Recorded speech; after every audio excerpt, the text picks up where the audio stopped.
Yoga in Action proudly presents The Lost Ways of Knowing with Circle Yoga Shala's Matthew Krebs. Welcome, everyone. Let's give a quick summary of the last episode so that new listeners might position themselves a little better to where we are in the development of these ideas. We talked last time about the Buddha and about the revolutionary nature of his teaching, about the fact that he denied the reality of the self or the soul, the reality of anything that persisted as constant throughout change, that came to be known as something that was conceived of as having a separate self sense. And instead of focusing on this self and its nature, supposed nature, as the focus of the philosophy or the practice, the Buddha assumed instead an ethical stance with regard to an impermanent world, overwhelmingly characterized by suffering. This is a powerful force in Buddhism, this ethical stance in relation to the suffering of the world. The central teaching could probably call the middle way, the Madhya Marga. That's the way between world affirmation and world denial. The specifics of that way really are the Four Noble Truths, the sort of statement about what's going on. All of life is suffering. Desire is the cause of suffering. Desires can be relinquished. There is a path leading away from the suffering and those desires. The specifics of the path that lead away are called the Noble Eightfold Path. I think we find the Buddha's teaching in just about everything that follows him in some way, either as a outright rejection of or incorporation of influences or ideas that emerge directly from his middle way. Remember, the Buddha's last words are said to be,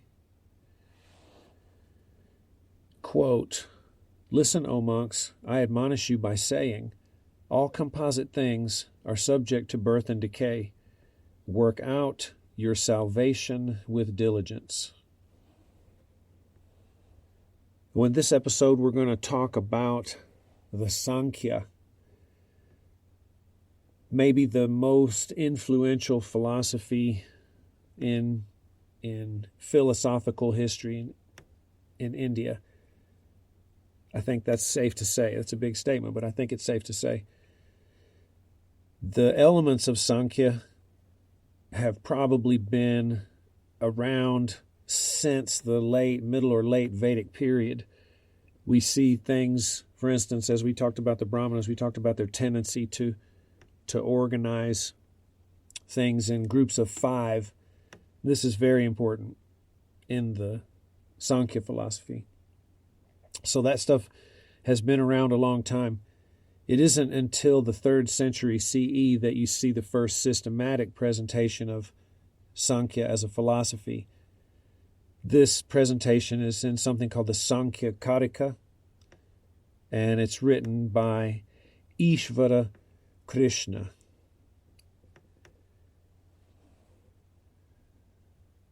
In this episode, we're looking at the relationship between Samkhya and Yoga as it's expressed in the Mahabharata, the Gita, and the Yoga Sutra. Since those texts are so important for modern practice, and since all of them seem to be influenced in some sense by Samkhya, we need to spend just a little bit of time looking at its specifics. We're very grateful for the scholars who have made these massive subjects into something that we could speak about in a 30-minute session of talking. Dr. Wendy Doniger gives this summary of Samkhya.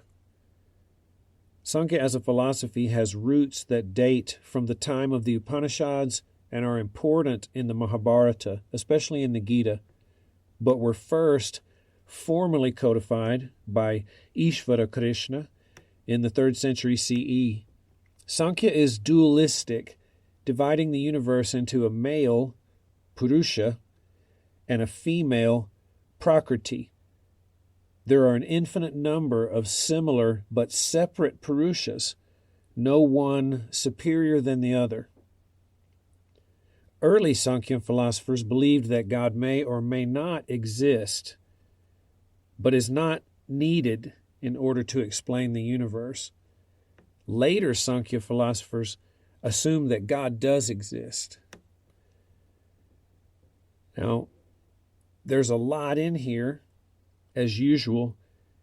Let me point out 3 quick things that are important to remember to help give a good context for the broad territory that this philosophy eventually commands in terms of influence. First of all, it's dualistic. It's one of those basic flavors. That means there's 2 things that compose what we would call, or the real. Second, there are an infinite number of similar but separate Purushas. That word Purusha is translated as spirit, self, or person. And so right off the bat, another category in this dualism is a set of eternal, infinite number of selves that already exist. Now, they're separate from one another, but they're similar. And third, there have been theistic and atheistic orientations toward what we're calling Sankhya philosophy. So let's get into some of the details. Sankhya usually is translated as counting or enumerating. Well, according to Edwin Bryant, Sankhya should be understood as, quote, dealing with calculation in the sense of reasoning, speculation, philosophy.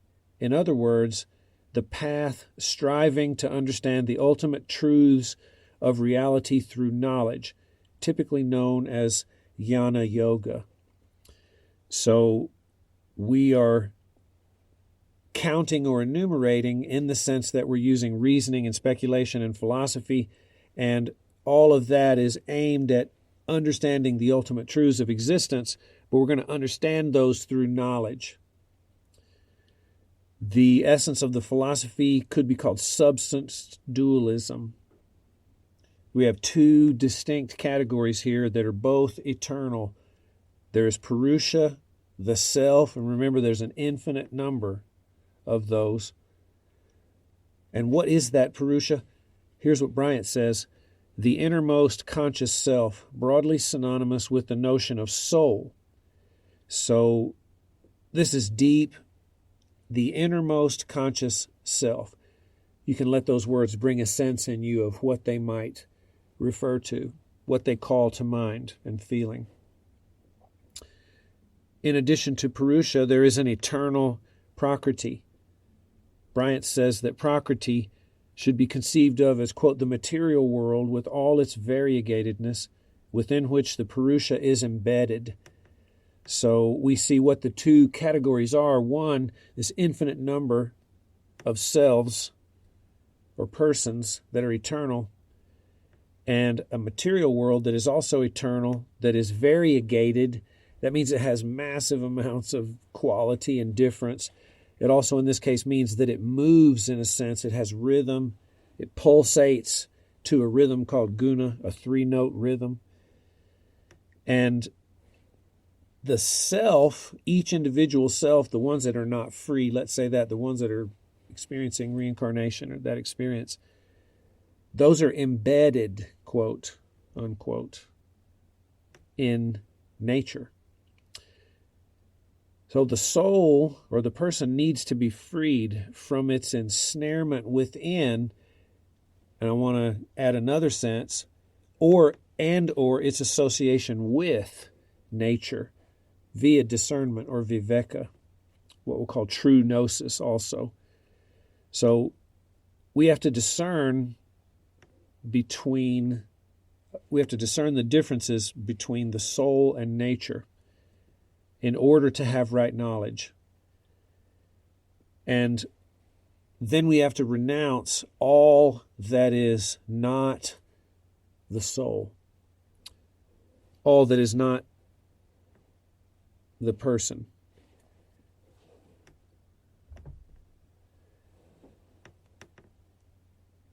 What about Samkhya in the Mahabharata?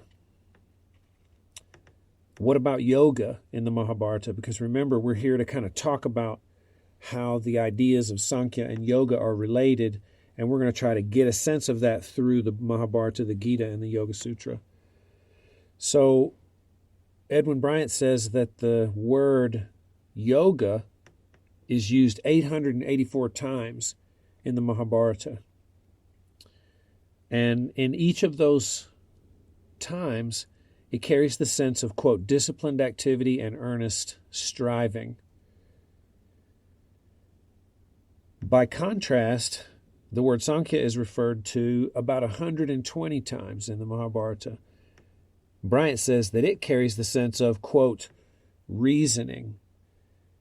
So yoga is mentioned many more times, 884 in comparison to 120. And it means disciplined activity and earnest striving. Those as descriptions at least seem to me to denote something about action, taking action in a way. Samkhya is reasoning. Now, that's an action in itself. It's something that happens, and it may be involved in disciplined activity and earnest striving, but it has a more internal, quote-unquote, aspect to it. One can reason, in a sense, without taking action in the world, bodily action. So Bryant says this about the relationship between the two.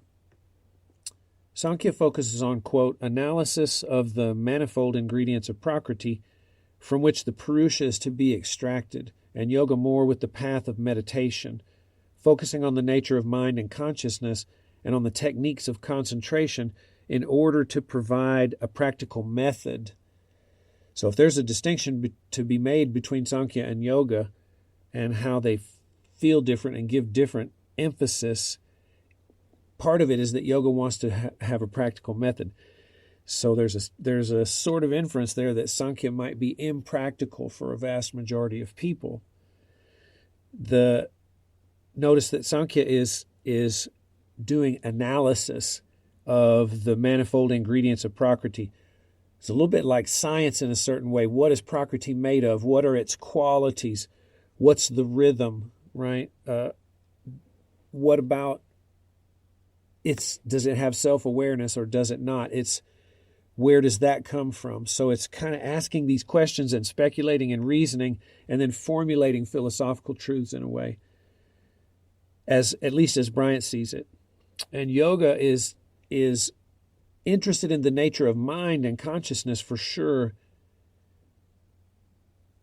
but the techniques overwhelmingly push one toward concentrating in a space of stillness, which feels effortful, feels like taking action in a sense.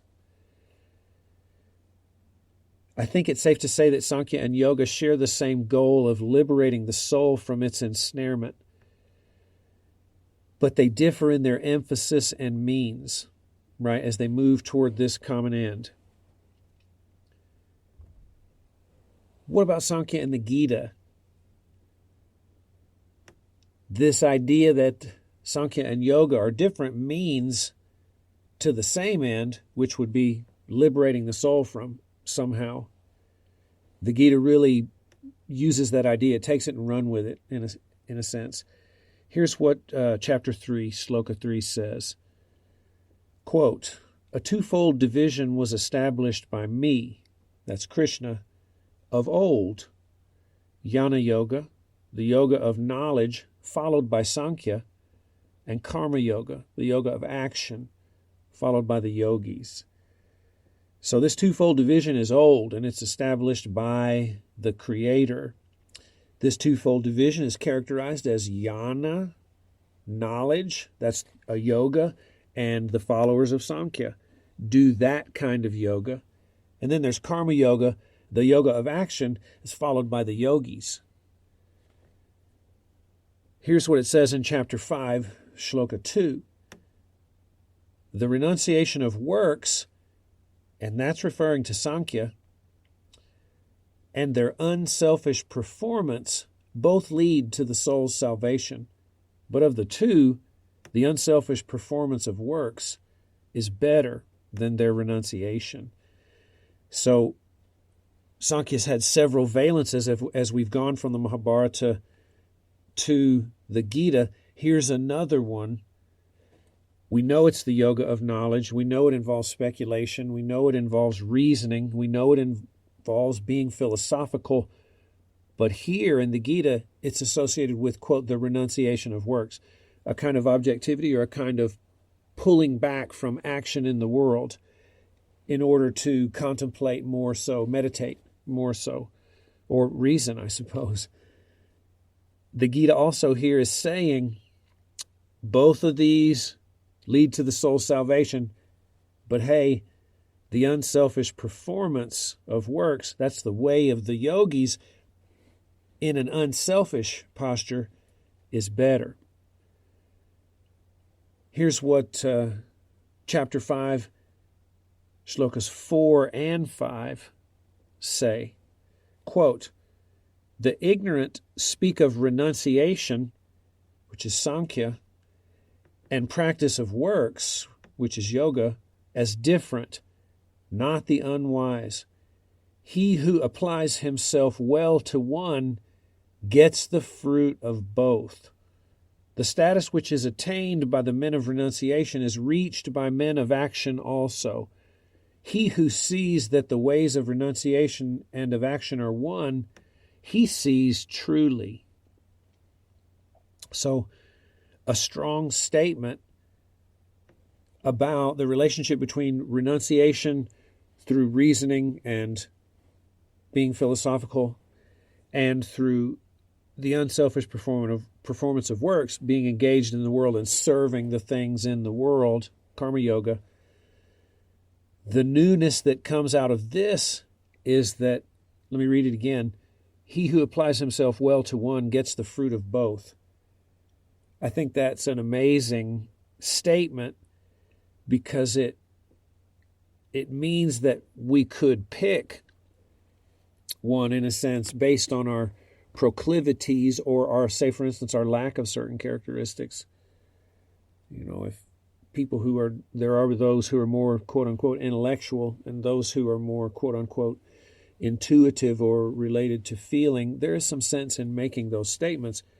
But that doesn't mean that development or the expansion that happens to someone when they begin to be serious about yoga, that doesn't mean that that expansion naturally happens just by doing your proclivities, picking things that are, that you're inclined to do. It also means expanding and moving into areas that are different. And so those who are, quote unquote, more intellectual and who would prefer to be still and quiet and so on might gain something by moving into the world and serving others and acting for the maintenance and the welfare of the world is what the Gita would say. Conversely, those who are, say, for instance, more person-oriented and for whom serving and working is a great joy, they might also find space, new space, right, in some kind of activity that it does look like reasoning or does look like inference and knowledge in some sense. And I'm talking about degrees. I think those differences in us are very real.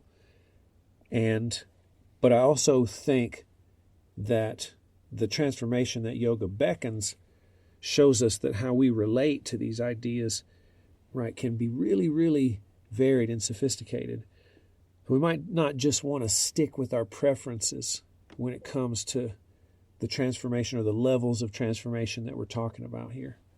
And we might not want to just ignore our preferences when it comes to talking about the kind of transformation that we're involved in here. Now, what about Samkhya and classical yoga? when I first started learning about the Yoga Sutra, I just immediately learned it was stated baldly by many, many, many people that Samkhya is the system that Patanjali is built on. I think I see many robust connections. First of all, the sutra system is built on the relationship / non-relationship of Purusha, the self or the soul, and Prakriti. And it also assumes that the soul needs to be disembedded in a way, because it says the problem that results from this relationship is that there is a relationship. There's samyoga, and that means SAM means the same, and yoga in a sense means conjoined. So you see samyoga translated as conjunction, close proximity, sometimes something like that. And so there's a problem with these two being conjoined. Hence the idea that somehow unconjoined or separated, dare I say, is actually what the Yoga Sutra is about. But the Yoga Sutra, even though all those things are true about its relationship with Samkhya, it has a subtle nuance that it brings to the table. And that is, the Yoga Sutra places a lot more stress than Samkhya, strictly speaking, on ecstatic experience or samadhi. Here's what Georg Feuerstein says. Rational knowledge alone, and that's a reference to Samkhya, is not deemed sufficient for exposing the false identity that is the ego sense. So the sutra is definitely interested in the true identity of the soul, the true nature of the soul, and in its quote-unquote non-conjunction, its disjunction, its V-yoga, its separation from what is false. But it assumes that being absorbed in samadhi is a more necessary component, actually, than the way of knowledge. So true gnosis, true vidya, or true knowledge flows from ecstatic revelation in the sutra. That's the only kind of thing that is strong enough to uncover the roots of our habitual misidentifications. The sutra is an example, again, of this perennial idea that it's possible for us to be identified with or as something we're not, and for our action then to flow from that, and then for our action to actually create, quote-unquote, a character, an impression, karakso, and then a repetition, and then endless rebirth, and so on. Still in that place, right, in the Yoga Sutra. I think the last thing we could say about the relation between the Samkhya and the Yoga Sutra is another subtle distinction. For most in the history, the Yoga Sutra has probably been seen as a theistic text. That's according to Edwin Bryant. And he tries to make the case that it was likely Vaishnavite, meaning Vishnu, meaning the kind of quote-unquote flavor of Indian society that is about Vishnu, about preservation. It's sometimes said to be the more conservative side, and that the Shaivite side, the Shiva side, is the less conservative side, the more renegade side, because you can see those two tendencies about Shiva kind of being the outcast as he develops throughout history from the late Veda, especially onward, and how Vishnu is the sort of the in person, the in flavor. But not everybody has considered Samkhya or the Yoga Sutra, right, a theistic text. Some have assumed that the Ishvara that is spoken of in the Yoga Sutra, which is a really old word for something like God, is more like an archetypal idea and not really like a personal God. And Samkhya itself is basically considered to be atheist in orientation, although some, I think Wendy Doniger said earlier on in our summary, the later Sankhyans probably caved in to the generally theistic attitude of the culture.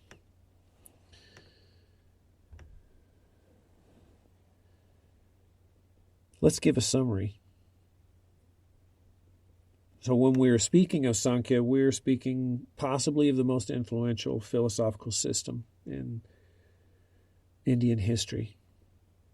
It's adopted outright by many. It's rebelled against by many. It's used as the basis for larger systems that incorporate it, but add to its structure so that its strict dualism is altered or overcome. Tantra in particular does that. In the Gita, Samkhya is considered to be a yoga in a legitimate way. It has the sense of renunciation of works, of that ascetic, a little bit of an ascetic flavor, and also, basically, it is synonymous with jnana yoga, or the yoga of knowledge. Samkhya is considered to be the basis of the Yoga Sutra, which seeks the same end as the philosophy itself, that is, the abstraction of pure spirit, or purusha, from its, quote, conjunction with prakriti or nature. But the sutra emphasizes that project, right, of disembedding the self or the soul is going to be more successful if samadhi is the basis of the endeavor. And so that means the sutra places more emphasis on ecstatic absorption in addition to this jnana aspect. But because we've been talking about Samkhya, and because it has that real systematic, rational presentation, there are not a lot of images to leave you with, like we like to do in these episodes by telling a story or something like that. But I have something here from the Samkhya Karika of Ishvara Krishna. This is from Adya 3.